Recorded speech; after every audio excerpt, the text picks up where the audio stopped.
इसीलिए अरे जो बोलता है उसका कोई मतलब है। कौन कौन पार्टी में था? आप बोले आरजेडी में था, फिर चलाया था हम लोग क्या जेडीयू, आप फिर भाग क्यों आ गए? उसका कोई मतलब है? और उसके पिता को कौन लाया था? इसीलिए ये सब छोड़ दीजिए।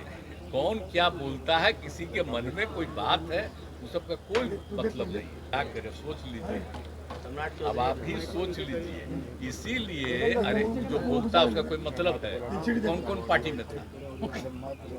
आप बोले आरजेडी में था, फिर चलाया था हम लोग क्या जेडीयू, आप फिर भाग क्यों आ गए? उसका कोई मतलब है? और उसके पिता को कौन लाया था? इसीलिए ये सब छोड़ दीजिए। कौन क्या बोलता है, किसी के मन में कोई बात है, उस सब का कोई मतलब नहीं है। आप कुछ से कुछ बोलता है। अब आप जानते हैं ना, हम लोगों का संबंध था अगर, तो क्या श्रद्धेय अटल बिहारी वाजपेयी जी के नेतृत्व में हम काम किए। हम बराबर ना आपको कहते हैं कि ये लोग अब श्रद्धेय अटल बिहारी वाजपेयी जी को भी याद कर रहा है, और उन्होंने जो किया। और देखिए, श्रद्धेय अटल जी के टाइम में कभी भी हिंदू मुस्लिम का कोई झंझट नहीं होने दिया, और सब मिल करके काम कर रहे थे। सबका, विपक्ष के लोग भी रहते थे, वो भी खुशी प्रकट करते थे। हम लोग तो रहे हैं ना, कितना ज्यादा हम लोगों को मानते थे।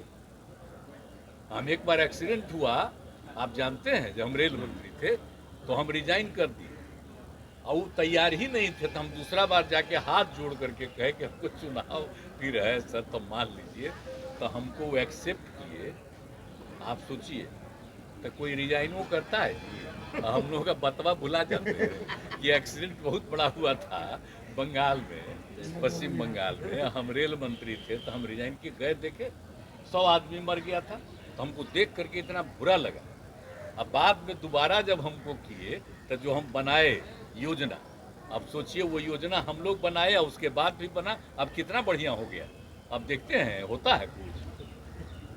कितना हम लोग काम किए। तो हम लोगों के किए हुए काम को, श्रद्धेय अटल बिहारी वाजपेयी जी के काम को, इन लोगों को याद रखे, कहेगा सब हम ही लोग कर रहे हैं, और कुछ नहीं करना। बीजेपी नेता बिहार शरीफ जा रहे हैं, तो क्या बात करते हैं, कुछ होने वाला है। हम आपसे आग्रह करेंगे कि सब लेके नहीं, व्यक्तिगत रूप से जाकर के सासाराम, आप बिहार शरीफ दोनों जाके पता कर लीजिए, तो आपको अच्छी तरह मालूम हो जाएगा कि वहाँ के लोग बहुत शुद्ध ठीक हैं।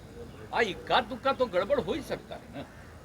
तो कुछ लोग अगर गड़बड़ करता है, तो सारा पुलिस और प्रशासन अलर्ट है और देख रहा है, और जो भी गड़बड़ करता है उसको उस पर एक्शन लेता है। तो हम लोग थोड़ी कहते हैं कि इसको पकड़ो, इसको करो, ये हम तो नहीं करते। हम तो शुरू से न कह रहे हैं आपको, पहले दिन से न कहते हैं। न हम किसी को बचाएंगे, न किसी को फंसाएंगे। हम लोग क्या मतलब, ये तो पुलिस का काम करता है। तो कितना बढ़िया से काम हो रहा है, तो जाकर देख लीजिएगा। हम तो आग्रह करेंगे कि कभी खुद जाकर के देखिएगा, तो आपको अंदरूनी बात पता करेगा। लेकिन हम जानते हैं भाई, आप लोगों का भी बतवा मानेगा तो वो तो छापने ही नहीं देगा। आपको राजनीतिक रूप से मिट्टी में मिलाने की चर्चा आप करते हैं। ये लो, मुंह मीठा करो। आज मैंने अपना जॉब छोड़ दिया, अब हम पूर्णिया वापस जाएंगे। जॉब छोड़ दिया है? मतलब ये घर कैसे चलेगा? हम करेंगे क्या? और माँ बाबूजी क्या बोलेंगे? इसलिए मैं एक और मिठाई का डब्बा लाया। अपने बिजनेस के लिए लोन अप्रूव हो गया। अरे लोन अप्रूव हो गया वो तो ठीक है, लेकिन पूर्णिया में हम रहेंगे कहाँ? अपना घर भी तो नहीं है वहाँ। इसलिए तो एक और मिठाई का डब्बा अलग से लाया हूं। हमने पूर्णिया में घर ले लिया है, पूर्णिया के ई होम्स पैनोरमा में। पूर्णिया में पैनोरमा ग्रुप लेकर आए हैं ई होम्स पैनोरमा। बड़ा घर, आलीशान जिंदगी और अत्याधुनिक सुविधाओं के संग। अरे अरे, अब क्यों मुंह मीठा करवा रही हो? क्योंकि हम घर वापसी जो कर रहे हैं। घर वापसी की खुशी पूर्णिया में ई होम्स पैनोरमा के संग। ई Homes Panorama, luxurious lifestyle redefined.